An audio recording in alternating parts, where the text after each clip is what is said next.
آج سے ہزاروں سال پہلے بھی انسان اوپر آسمانوں کی طرف دیکھتا تھا، اور آج کا انسان بھی یہی کرتا ہے کہ جب تھک کر ٹوٹ کر چور ہو جاتا ہے تو وہ اوپر آسمانوں کی طرف دیکھنے لگتا ہے۔ تقریباً ہم سبھی کی زندگی میں یہ لمحہ ایک بار ضرور آتا ہے کہ ہم اوپر آسمانوں کی طرف دیکھتے ہیں اور شاید اپنے رب کو پکارنے کے لیے دیکھتے ہیں یا اللہ سے کوئی گلہ شکوہ کرنا چاہتے ہیں، کیونکہ یہ دنیاوی گھر ہمارا نہیں ہے۔ ہم یہاں بھیجے گئے ہیں ایک امتحان کے لیے، اور ہمیں لوٹ کر جانا ہے واپسی اپنے رب کے پاس۔ اللہ تعالیٰ نے انسان کو اتنا شعور دیا، انسان کو بولنا سکھایا، لیکن ہم لوگ شاید اپنے آپے سے باہر ہو گئے۔ ہم اللہ تعالیٰ کی بنائی ہوئی مخلوق کو ہی نہیں اپنا پا رہے، لیکن اللہ تعالیٰ سے تعلق جوڑنے کے لیے ہم یقیناً بے قرار رہتے ہیں اور مختلف قسم کے وظائف کرتے ہیں، دعائیں پڑھتے ہیں۔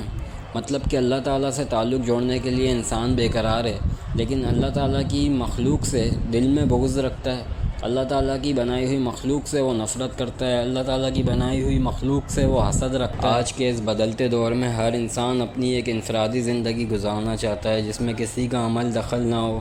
وہ اپنے اچھے برے فیصلے خود لینا چاہتا ہے۔ انسان جو ہے نا، وہ دوسرے انسان سے بہت حسد کرتا ہے۔ آج کے دور میں ہمارے دلوں میں نفرتیں، بھلے جان بوجھ کر ہم کسی کا برا نہیں سوچتے، برا نہیں چاہتے، لیکن کہیں نہ کہیں ہم لوگوں سے دل میں بغض رکھتے ہیں۔ کسی کو دانستہ طور پر تنگ کرنا، کسی کو طنزیہ الفاظ کہنا۔ میں نے یہ محسوس کیا، میں نے یہ سمجھا کہ آج کے دور میں ہم لوگ ایک دوسرے سے بہت نفرت کرتے ہیں، ایک دوسرے سے ملنا تک پسند نہیں کرتے۔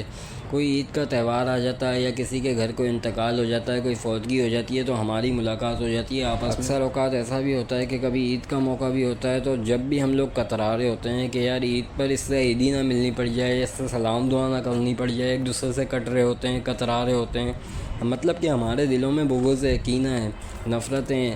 ایک ہی گھر میں رہتے ہوئے انسان ایک دوسرے سے بات نہیں کر رہا، الگ بیٹھا ہوا ہے، بچے کہیں بیٹھے ہوئے ہیں، ماں باپ کو کہیں چھوڑا ہوا ہے، ہر بندہ اپنی ایک انفرادی زندگی میں مشغول ہے۔ کوئی موبائل ایڈکشن میں لگا ہوا ہے، کوئی گیمنگ میں لگا ہوا ہے، کوئی کہیں مصروف ہے، کوئی سوشل میڈیا میں لگا ہوا ہے۔ اس بات پر اگر آپ غور کریں گے تو آپ کو یہ محسوس ہوگا کہ یقیناً یہ بات صحیح ہے۔ کہیں نہ کہیں ہم لوگ ان چیزوں میں اس قدر مبتلا ہو چکے ہیں کہ ہم اس سے جان چھڑانے کا نام ہی نہیں لیتے۔ ہم نے اپنے رشتے ختم کر دیے ہیں، لوگ تنگ آ گئے ہیں ان سب چیزوں سے، ہمیں کسی اور طرف لے جایا جا رہا ہے۔ سب سے پہلے ہمارے ایمان پر جو ہے نا حملہ ہو رہا ہے۔ ایک وہ دور تھا جب بڑے بڑے ٹینکر آتے تھے، بم، گولے، بندوقیں، بارود کا استعمال، وہ ورلڈ وار 1 تھی، ورلڈ وار 2 تھی۔ اب ڈیجیٹل دور ہے، اب جو ورلڈ وار ہوگی، ورلڈ وار 3 ایک ڈیجیٹل طریقے سے کی جائے گی۔ ہمیں ٹیکنالوجی کے ذریعے اتنا مفلوج کر دیا جائے گا کہ ہم اپنے آپ کو اپنے ہاتھوں سے تباہ کریں گے اور خود کو روک نہیں پائیں گے۔ اور یہی سب چیزیں آج ہوتی ہوئی آپ کو نظر آ رہی ہوں گی کہ انسان کس قدر جو ہے نا ان سب چیزوں میں مبتلا ہوتا جا رہا ہے۔ لوگ تنگ آ گئے ہیں، لوگوں کے رشتے ٹوٹ گئے ہیں، لوگوں کے گھر خراب ہو گئے ہیں، فیملی کا پورا ماحول ڈسٹرب کر دیا ہوا ہے اس فون نے۔ میں موبائل کے استعمال پر کوئی بات نہیں کر رہا، لیکن میں یہ بول رہا ہوں کہ ہم لوگ کریٹیکل تھنکر کیوں نہیں بنتے؟ ہم کیوں نہیں سوچتے کہ اس سے ہمیں فائدہ کیا ہے، نقصان کیا ہے؟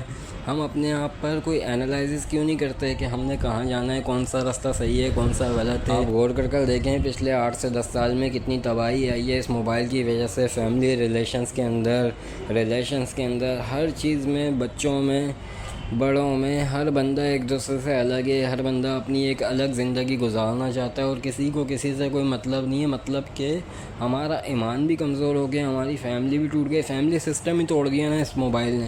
ڈپریشن ہے، انزائٹی ہے، پریشانی ہے، بے چینی ہے، نیند نہیں آ رہی، دنیا کی ہر چیز ہے بندے کے پاس، اللہ تعالیٰ نے ہر چیز سے، ہر نعمت سے نوازا ہوا ہے، لیکن راتوں کو نیند نہیں آ رہی، سوچتا رہتا ہے، تھکاوٹ محسوس کرتا ہے۔ میرے نزدیک یہ اللہ سے دوری ہے، اللہ سے تعلق ٹوٹا ہوا ہے بندے کا، کیونکہ جب اللہ سے تعلق جڑا ہوتا ہے نا تو آپ پرانا دور یاد کرو، جب آج سے 1300-1400 سال پہلے نہ کوئی جدید دور تھا، نہ اتنی ٹیکنالوجی تھی، نہ اس طرح کے گیجٹس تھے، نہ کچھ ہمارے پاس اتنی چیزیں میسر تھیں۔ اس طریقے سے لوگ جو ہے نا خوشحال اپنی زندگی گزار رہے تھے، اتنے صحت مند تھے۔ کیا تھا اس ٹائم پر ایسا؟ نہ وائی فائی تھا، نہ ٹیکنالوجی کا نام و نشان تھا، نہ کوئی گیجٹس تھے۔ وہ لوگ اتنے خوشحال کیسے تھے اور اتنی ترقی یافتہ قوم کیسے بنے، اتنی ترقی کری کیسے، اتنی بڑی بڑی اسٹریٹجیز بناتے تھے وہ لوگ؟ کیا اللہ تعالیٰ نے ان کو شعور دیا تھا؟ کیا زندگیاں دی تھیں؟ ایسی کون سی گیدڑ سنگی تھی؟ صرف قدرت کے نظام سے جڑے ہوئے تھے، وہ صرف اللہ تعالیٰ کے قدرت کے قانون سے جڑے ہوئے تھے، اللہ تعالیٰ کی نعمتوں کا شکر ادا کیا کرتے تھے۔ جتنے پیغمبروں کے بارے میں آپ پڑھو گے نا، آپ کو یہی چیزیں ملیں گی کہ وہ زمین پر چلا کرتے تھے، بکریاں چرایا کرتے تھے، پہاڑیوں پہ چڑھ جاتے تھے، صرف اللہ کی قدرت سے جڑے ہوئے تھے، اللہ کی زمین سے محبت کرتے تھے، کھلی ہوا میں، کھلی فضا میں سانس لیتے تھے، تو اس کا آسان حل ہے، جواب مل گیا ہم کو کہ اللہ کی قدرت سے جڑنا پڑے گا، ذہنی پریشانی ختم کرنی ہے، ڈپریشن کو ختم کرنا ہے اور اپنی پریشانیوں کو بالکل جان چھڑانی ہے، نجات لینی ہے نا ان سے، تو اللہ کی قدرت سے جڑنا پڑے گا، اللہ کی قدرت کو محسوس کرنا پڑے گا۔ آپ لوگ چھت پر جاؤ روز 10-15 منٹ کے لیے، اللہ تعالیٰ نے اگر چھت دی ہوئی ہے آپ کو، یا کوئی گلی محلے میں کوئی نزدیکی پارک ہے، کوئی گراؤنڈ ہے، 10 منٹ کے لیے نکل جاؤ شام کو، کھلی ہوا میں چلو پھرو، ذرا سانس لو، اللہ کی قدرت کو محسوس کرو، روز یہ کام کرو، شروعات کرو 10 سے 15 منٹ سے کہ بھئی 10-15 منٹ میں نے الگ بیٹھنا ہے، اللہ تعالیٰ سے معافی مانگنی ہے، بیٹھ کے اپنے گناہ یاد کرنے کہ مجھ سے زندگی میں کیا کیا غلطیاں ہوئیں، وہاں بیٹھو سکون سے، اللہ سے بات کرو، اللہ سے توبہ کرو، بولو یا اللہ میں گمراہی کے راستے پر چلے گیا تھا، مجھے بخش دے۔ نہیں، اپنے آپ کو ڈائریکٹ مٹی کا انسان سمجھو کہ جس مٹی سے بنایا گیا تھا، یا اللہ میں مٹی سے بنا ہوں، میں ایک نطفے سے بنا ہوں، مجھ سے غلطیاں ہو گئیں، اپنے آپ کو اپنی اوقات یاد دلاؤ۔